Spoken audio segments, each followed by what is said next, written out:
So the next question is, to 2.16 kg of water, 0.0702 kg of NaCl is added in a thermally insulated container.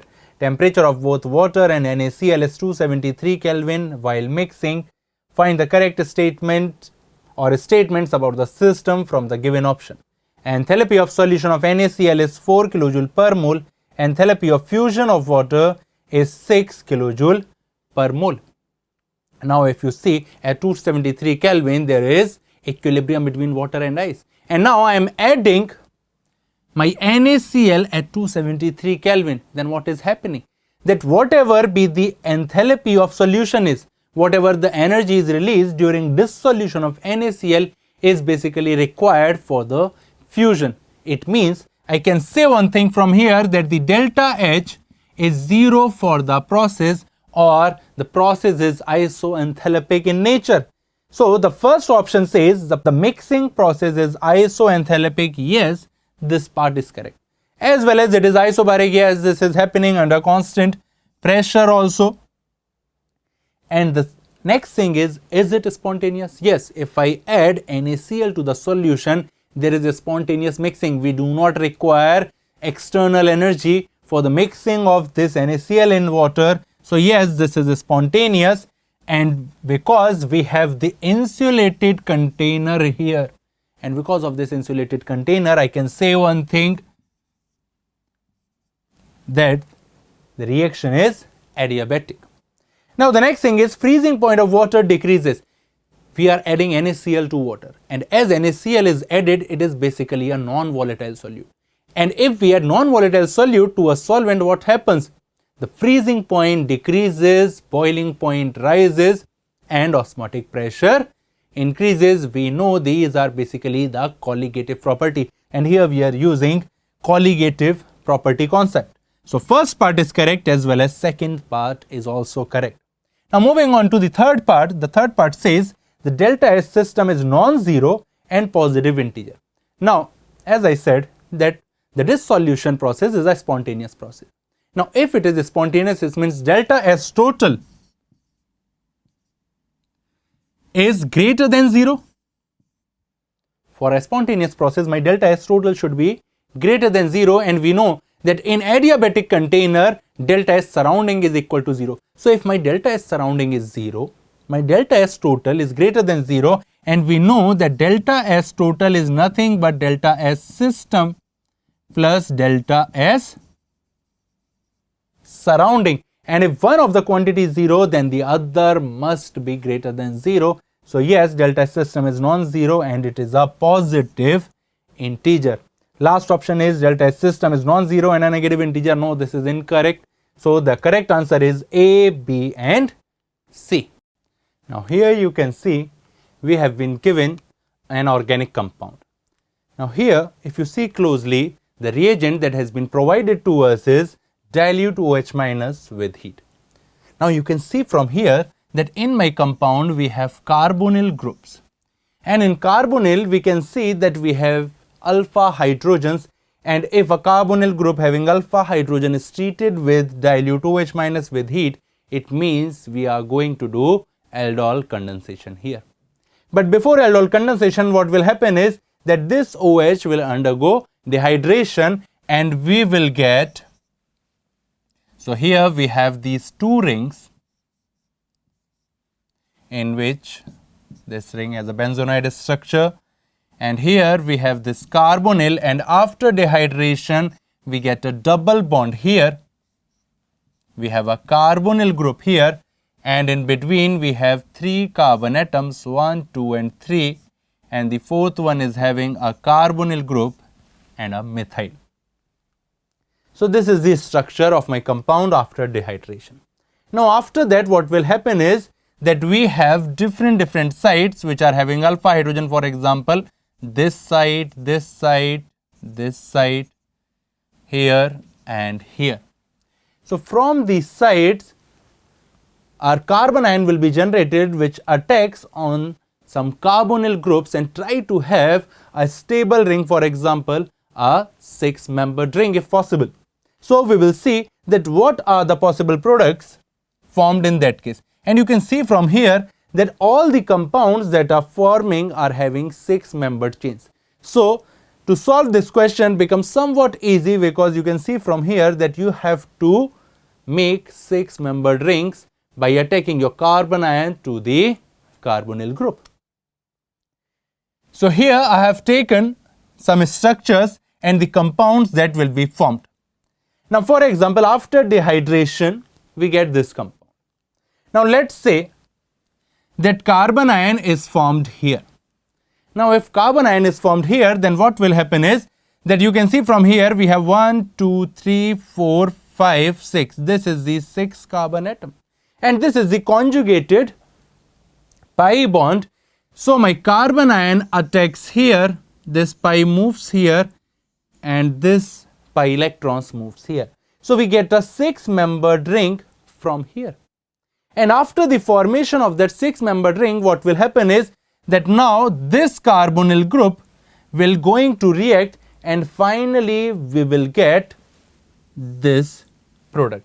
So if I am starting my carbon ion generation from this carbon, we will get this as the final product. And you can see from the options that this basically reflects the second option. Now in the second case, what we will do is we will generate the carbon ion here. See, in the question paper you have to take all the possibilities, and in all those possibilities you have to see your options. You have to compare that what are the options you are getting by reacting these carbon ion with the carbonyl group. Here I am showing that how we are obtaining these products in my question. So now if carbon ion is generated here, and if this carbon ion is going to attack on this carbonyl group, we will get a 6-membered ring here, that 1, 2, 3, 4, 5, 6. And after formation of that ring, the next carbon ion is going to generate here, and it will attack on this carbon, and we will get this as the final product. Okay. Now after that, what will happen? That what if my carbon ion will be generated here, because this is also the alpha position, this position is also having alpha hydrogens. So after generation of carbon ion here, we are having 1, 2, because we cannot attack this carbon ion on this carbonyl group because the ring is going to be 4-membered, but we want 6-membered rings in my product. So this is 1, 2, 3, 4, 5, 6. So this carbon ion is going to attack on this carbonyl group, and after that again we are having this as the methyl group, and you can see that methyl group retains in your final product. It means the carbon ion is not generated here, otherwise you will not get this methyl. In the next case, my carbon ion will be generated on this carbon, and then this will attack on this carbonyl group, and you will get this structure. Here one more thing, that you get a carbonyl group and 2 pi bonds in the final product, and then we will do the tautomerization, and after tautomerization you will get this product. So this is how we solve questions related to aldol condensation. You have to see for all the possibilities, and then you have to check those possibilities with your answer. Now moving on to my next question.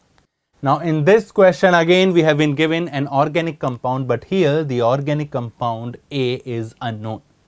But we have been given the molecular formula, that is C10H16. Now whenever you have been given a series of reactions like this and you are going to predict initial reactant or the formed product, then the main thing is first determine the DBE or the double bond equivalent of your initial compound. For example, here you can see we have C10H16. Now C10H16 means I have 10 carbon atoms, and corresponding to that I must have 22 hydrogens, but here we have 16 only, so it is 6 legs. So 6 divided by 2 is 3. It means my DBE here is 3. Now this 3 DBE can be your pi bonds or it can be rings also, that we are going to see later. Now after that you can see that in this reaction we are going to do the hydrogenation in presence of palladium and carbon. Now when we hydrogenate it, it becomes C10H20. Now the DBE is only 1. Now if the DBE is 1, we can say one thing, that now the pi bonds here in my initial compound is going to be 2, because the 2 DBE is getting less when we hydrogenate it. 1 DBE remains, so that DBE may be because of any ring there. So here I understand that we are having 2 pi bonds. They can be a triple bond or a 2 double bonds. Now after that, you can see that A on reductive ozonolysis, ozone with zinc H2O is basically reductive ozonolysis, is giving 2 products, that is B and C. Now if I am going to do reductive ozonolysis, the compounds or the functional group in my final product is going to be either aldehydic group or the ketonic group. Now this B is going to react with ZnHZ concentrated HCl. This is my Clemmensen reduction, and by doing Clemmensen reduction you can see that the compound that I obtained is having 1, 2, 3, 4, 5, 6, 7, 8 carbon atoms. Now if my B compound is having 8 carbon atoms, it means C contains only 2 carbons, because the total carbons in my compound A is 10, and here this contains 8 carbons. Now after that, this is basically the skeleton that we obtained after Clemmensen reduction, and in Clemmensen reduction what we do is we basically reduce our carbonyl group to alkane, or basically we convert this CO group to CH2. Now after that, what is happening is we are treating this B with LiLH4 and H2O. Basically LiLH4 on reacting with carbonyl groups reduces this to alcohol, maybe 1 degree or 2 degree, and finally we are doing the hydrolysis, so basically we get OH groups here. Now we can see that on doing the reduction by LiLH4 we are getting 4 isomeric diols. Now if I am getting 4 products from a single compound, it means we are getting 2 chiral centers, and from the 2 chiral centers basically we are getting 4 isomeric products. And these 4 isomeric diols on oxidation by CrO3 H plus is giving no acid residue. Now no acid residue is formed, it means there is no aldehyde, because if aldehydic group is present, then it will get oxidized to my acid, and if I am not getting acid, it means aldehyde is absent. So it means the carbonyl group is not present on this carbon, on this carbon, and on this carbon, and in this carbon we cannot have a carbonyl group. It means the carbonyl group is present at either here, here, here and here. And as I am getting 4 isomeric diols, we are getting diols here, it means there are 2 carbonyl groups, so these 2 carbonyl groups must be present on these 4 carbon atoms. Now we have to see the possibilities. So here we have some more information. One information is that on reacting this 4 isomeric diols by HiO4, there is no reaction. Now if there is no reaction by HiO4, what does it represent? It shows that these 2 carbonyl group should not be adjacent to each other. For example, if one of the carbonyl is present here, then the other cannot be present here. Okay, so they can be at alternate position or they can be at 1,4 positions. Now after that, there is one more information, that compound B is giving positive iodoform test, because we are getting yellow PPT from here. Now if I am getting yellow PPT, it means iodoform test is possible, and if iodoform test is possible, it means at the end we have a methyl group to our carbonyl. Here we have any R, but we should have, or we must have, this condition. And for this condition, one thing is certain, that one of the carbonyl group is present here. So basically this is 1, 2, 3, 4, 5, 6, 7 and a methyl group at this position, and we have carbonyl here. Now second carbonyl cannot be here, it can be here or here. So let me draw one skeleton of B. So we have 7-membered chain. 1, 2, 3, 4, 5, 6, 7. And on 6 carbon we have a methyl group. Now I told you that we have one carbonyl group here to give a positive iodoform test, and the other carbonyl group can be either here or the other carbonyl group can be here. So these are the two possibilities. Now after that, what has been given to us is that select the correct statement or statements about the compound A, B and C, and compound A has 6-membered ring.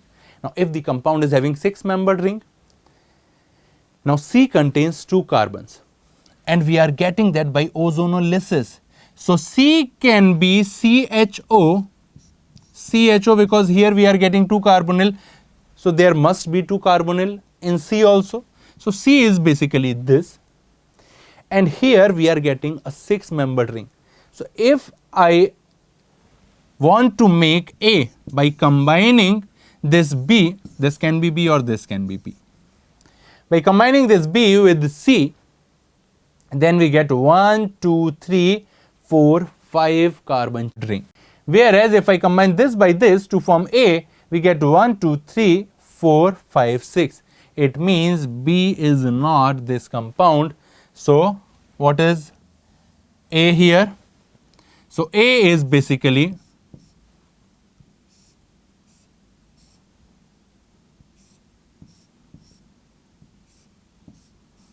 this one, that we have a 6-membered ring, that is 1, 2, 3, 4, 5, 6. We are having 2 double bonds. You can see the total DBE in this case is 3. So this is my A, this is my B, and this one is C. Now we get the products A, B and C. Now let's see the question related to that. First is IUPAC name of compound B is 6-methyl-heptane 2,4-dione. Now if you see this B, the numbering will be start from here, that is 1, 2, 3, 4, 5. So my carbonyl group are present at 2 and 5th position, and here it is showing that these dione are present at 2 and 4. So this statement is incorrect. Compound A has 1 chiral center. Now if you see the structure of compound A, is it having any chiral center? No, it is not having any chiral center. So again this statement B is incorrect. Compound C is CHO. Yes, this statement is correct. We have seen that C is CHO. And last is one of the diol formed is this one. Now if I do the reduction by LiLH4 of this B, we will get OH, and this one. So this is 7-membered chain, a methyl group at this position and 2 OH groups. And now if I draw the 4 isomeric diols, then one of the product is definitely this one. So the correct answer of this question is C and D. Now moving on to my next question.